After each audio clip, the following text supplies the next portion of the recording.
Ready for liftoff, super zing, rocket. Get ready for it.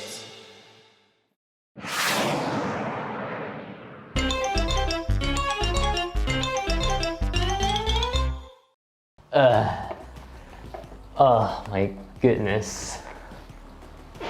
What happened?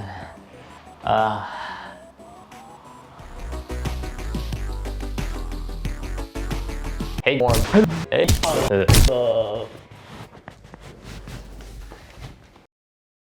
Oh, I see. The Pac-Man Museum, released back in 2014, consists of many classic Pac-Man games from the 80s arcades, which makes sense, similar to their Namco Museum titles where they usually release a lot of their Namco arcade classics. But for Pac-Man Museum, they actually decide to have that alongside many of Pac-Man's more modern titles, at least the bite-sized ones at least, from the 90s all the way up to the early 2010s. So I thought it'd be fun to see how these games fare today. So without further ado, let's get into it. Let's start off with Pac Attack, released back in the 90s for the Sega Genesis and Super Nintendo. But for the Pac-Man Museum collection, we only get, of course, the Sega Genesis version.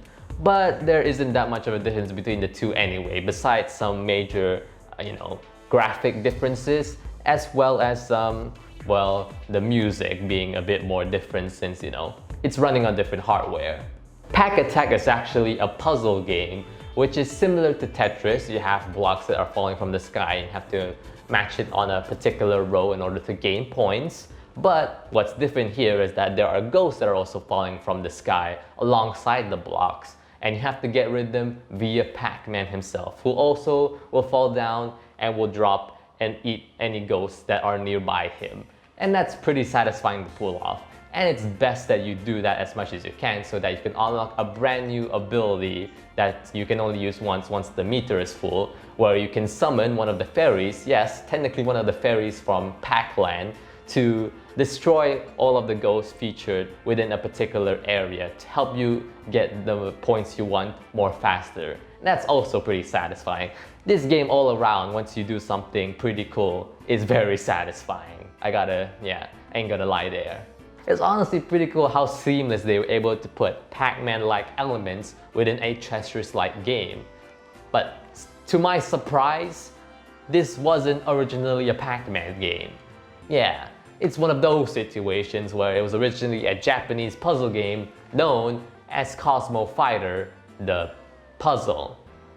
Why does this keep happening? This isn't the first time, in case you guys don't know. This happened for Sonic, this happened for Kirby, this happened for Yoshi. What?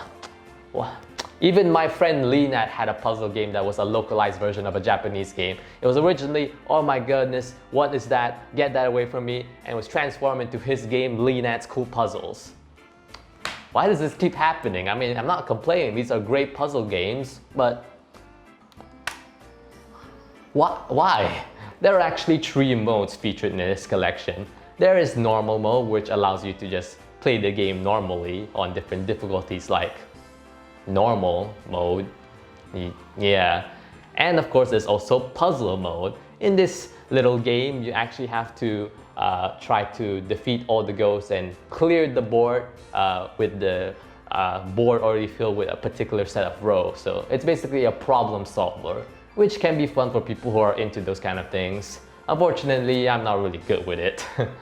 And the last one is the nervous mode. What does that do?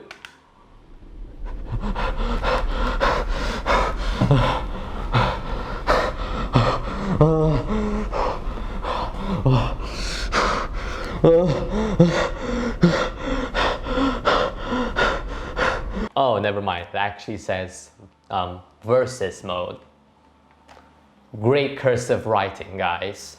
In this mode, it's a bit like normal mode, but this time you have 2 players competing together to get the most points, which is great because it's nice to have multiplayer options within this collection. And in fact, this isn't the only multiplayer option within this game. It's time to move on to Pac-Man Battle Royale. Essentially, within this game, The power pellets not only allow you to eat ghosts, but also eat other pack players. That's right, it's a 4-player battle royale, as the name suggests. And it's pretty chaotic and pretty fun at the same time. And hey, you can finally play it at your leisure within your homes, because this was originally an arcade title, which is pretty useful to me because I don't seem to find it anywhere in my local arcade. So this is pretty useful.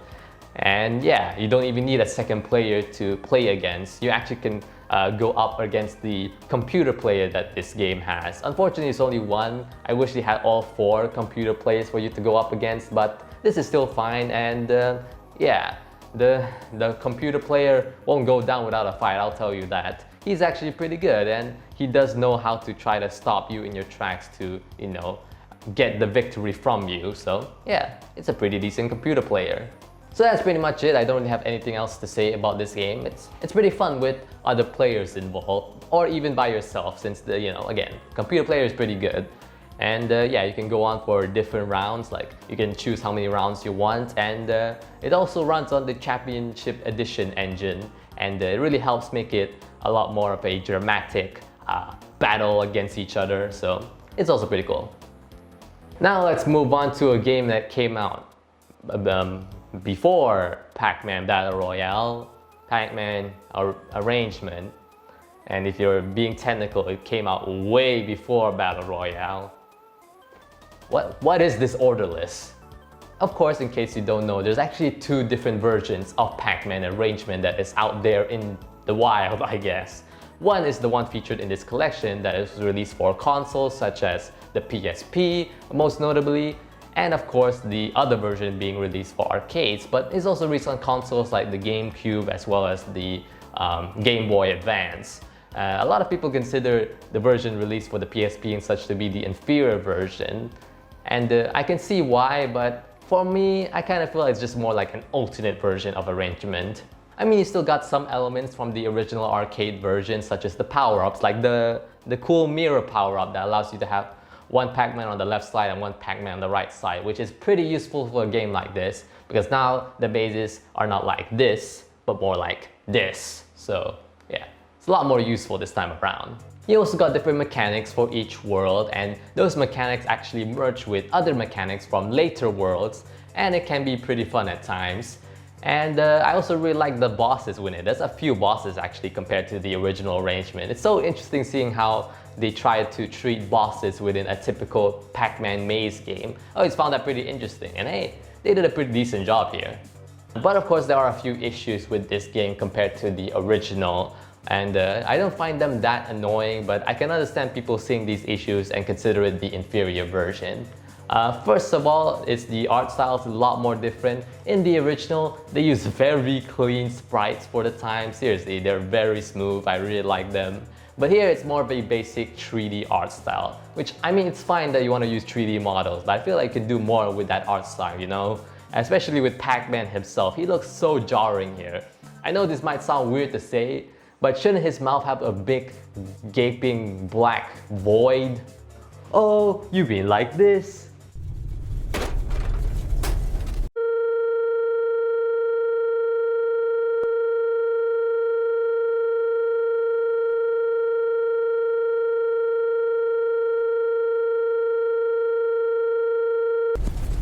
Oh god, oh my god.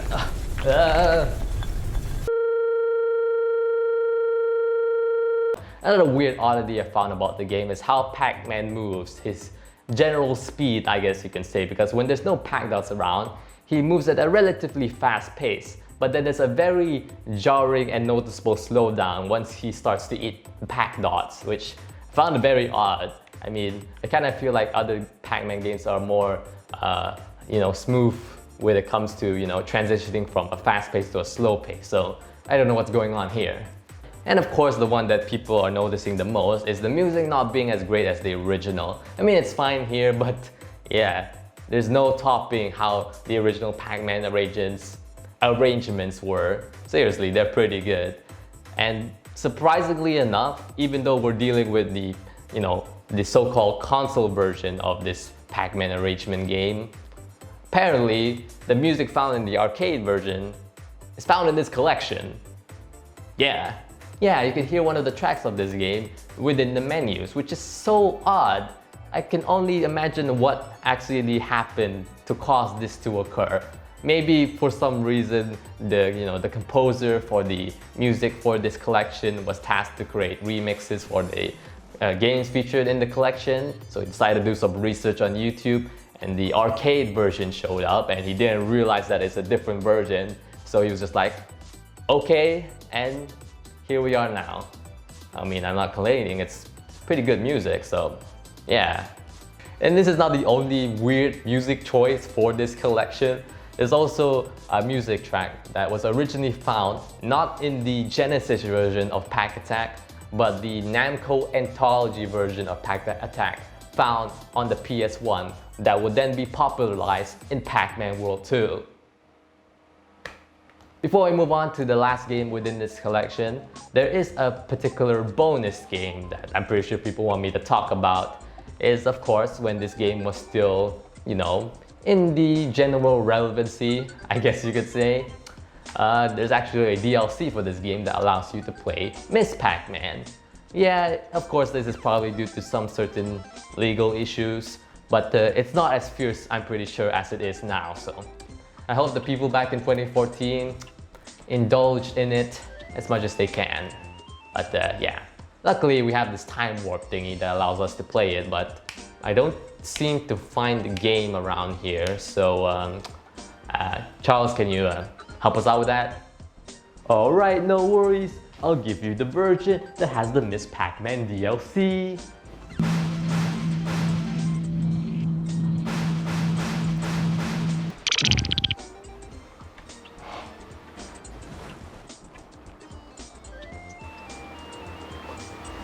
Oh, my apologies. It looks like I wasn't able to give you the version that you wanted, but instead it seems like I was able to give you the Miss Pac-Man game for the Xbox 360, the solo port. Oh well, I guess we're dealing with this version, but hey, it's not all bad. I think this is pretty much a decent replacement. It has all the options that you can find in the Pac-Man Museum collection, such as a level select, how many points you want in order to gain an extra life, as well as how many lives you want to start off with in general. But different in this little, I guess, part of the game, you can actually move the maze around the actual game layout to a particular side of the screen. So if for some reason you want to play Miss Pac-Man while showing off your good side, you can do that. There's also achievements, just like in the Pac-Man Museum collection, shown as these fruit that don't even give you what the fruit means, they just show it after you play the game. Alright then. But of course later on you can find out what they mean later on when you look at the achievements option in there. But speaking of the menu, it's such a jarring menu. I mean, it's fine, it looks, decently good for a port of Miss Pac-Man, but I found it weird how it looks more like a very early desktop, game, I guess. I don't know, a very early 2000s desktop game, especially with the sound effect they use for selecting an option. It's very odd. But moving past that, this is still a pretty good port of Miss Pac-Man. It's functioning as it should, and I really like it. And the game is still great as always. A lot of people consider this to be the true sequel to the original Pac-Man, and it's easy to see why. They have a lot of additions that just make sense for a sequel, such as having different stages, housing different mazes, unlike just having one maze that speeds up in the original. Of course, now the fruit bounces around and move across the maze, giving more challenge in how you collect them. And the cutscenes are acting more like, well, cutscenes, which is pretty awesome. So if you want to play a Pac-Man game besides the original but still have a great experience similar to the original, this is your best shot of getting it. If you can get it anyways. Anyways, Charles, revert back. Right on it. Oh, there you go. Now we're finally moving on to the last of this collection, that being Pac-Man Championship Edition, the original version. of course created by one of the original creators of the original Pac-Man. That being, of course, Teru Iwatani. This is basically a version of Pac-Man that really focuses on getting you a great score in a score attack-like mode. Of course, within this game, you can still collect dots in order to technically finish a portion of the maze. Once you do that, a fruit will appear, and once you eat it, a new version of the maze appears on the other side of that said maze. Yeah, it's a very interesting system, allows you to keep going and going, easily getting more points and more points in a very smooth transition. It's honestly pretty good. You have to gain a lot of points in order to get, of course, the most amount of score before the timer runs out. As you can see, it could be 5 minutes or it could be 10 minutes. Of course, one thing to take note is Pac-Man speed, because of course at first it seems very slow, but eventually, without you realizing it, things will get really, really fast. And it kind of really feels like you're in a car chase thanks to the atmosphere of it.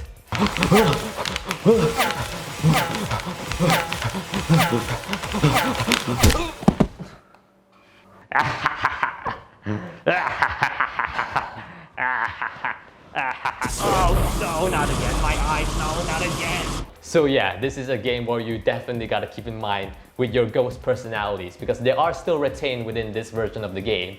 So be aware of where they might be, but this time you gotta be careful since you're moving very, very, very fast than usual. So yeah, it's honestly pretty fun and very satisfying with this controller, since it actually works really well with the control stick. It's nice and smooth, like a, an actual race car wheel or something like that. So yeah, I really like this. I may prefer the DX version more, but this is still a really, really, really good version of how you interpret the original Pac-Man. So that's pretty much it for the games of this collection. And to summarize my opinions on this collection as a whole, it's pretty good. We got a nice selection of classic arcade titles and a nice selection of more modern-like titles.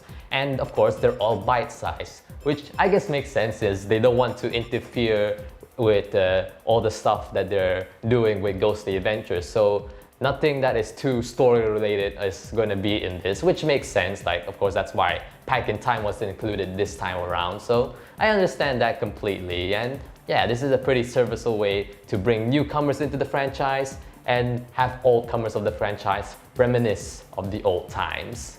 But is it worth warping all of space and time to gain access to this version? Nah, just go get the Plus version that's out now on all modern consoles of this generation. You got all the games featured in this collection alongside more titles such as what I mentioned before, like Pac in Time, and other great titles. I mean, great in some sense for some of these games. Pac and Roll is pretty good, but of course you got others like I mentioned, Pac in Time. But yes, and another thing to take note about this collection compared to the old one that we are talking about here is that you actually have a lot more to do even outside of the games, like customizing your arcade room. So yeah, there's a lot to do there, and yeah, it's an overall better version of what we see here. So I highly recommend you buy that collection. So yeah, all right. With that said, all right, wait, hang on. I just noticed the portal is blocking my way out of here. Charles, Charles?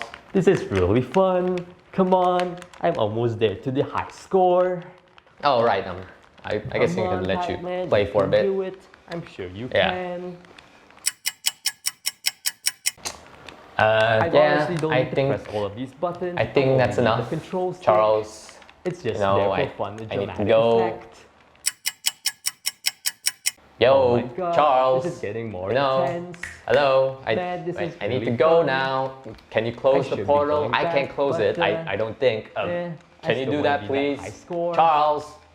This is honestly a fun time. Charles, come on. Idea.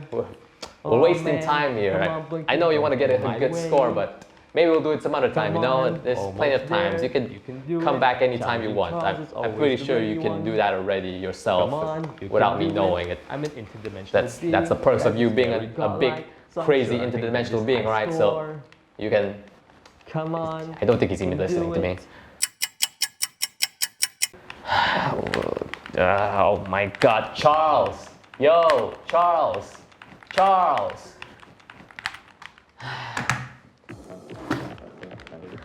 Oh, so powerful warping glove. Please give me the ability to take down this portal. Let me leave the studio.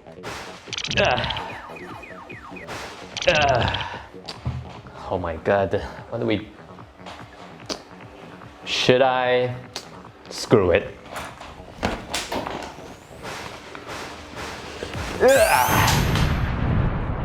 Oh, oh, oh. Thank you, Daniel. I kind of feel I was a bit too distracted there. I guess you could say I got a bad case of Pac-Man feet. Yeah, like the song and game, haha. Before I leave the studio, Charles, I gotta make sure everything's okay. There's no casualties of me, you know, using my Sonic plush to destroy the portal, right? Yeah, I think I'm pretty sure there isn't any casualties for you doing that. Whoa, you think that isn't pretty assuring? Nah, I feel like it's okay. Okay, alright, I'll take your word for it. Anyway, let's wrap this up. So, with that said, alright guys and gals, thank you for watching this video. I hope you enjoyed it. And yeah, of course, in case you don't know, there's actually a second part of the video of me covering the entirety of Pac-Man Museum, all the games and all. I covered, of course, the modern games in this video, and I did a separate video talking about the classic games from the arcades, you know, Super Pac-Man, Pac-and-Pal. So if you haven't, go check that out. But yeah, if you have watched that and this, until then, guys and gals, rock it on. Ow. Oh God.